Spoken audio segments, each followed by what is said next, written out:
যে চরমনায় 14, 18, 24-এ আওয়ামী ফ্যাসিজমের বৈধতা দেওয়ার সবচেয়ে বড় স্টেক হোল্ডারদের একজন, সেই চরমনায় আজকে বড় বড় কথা বলে। কোনো ওই সমন্বয়ক এই আন্দোলনে জীবন দেয় নাই, জীবন দিয়েছে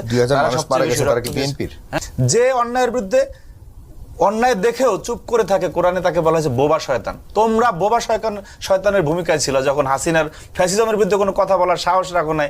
হাসিনাকে আম্মা ডেকেছো, আর আজকে এসে বড় বড় আলাপ দিল হবে নাকি? নুরুল হক নূর, তাকে তো আমাদের তার চরিত্র সম্বন্ধে আপনারা সবাই জানেন যে সে সকাল বিকাল কিরকম পোল্টি নেয়। না জাস্টিফিকেশন দিতে চাচ্ছি না, মানে আপনারা বিএনপির একজনকে এভাবে নৃশংসভাবে আমি শেষ করি অর্ধেক গেলে কিন্তু অর্ধেক যাবে কথা শেষ করে। আপনাদের দলের মানুষ এই কারণে আপনারা কিছু বলতে পারবেন না, আপনাদের মানুষকে আপনারা মারতে বের।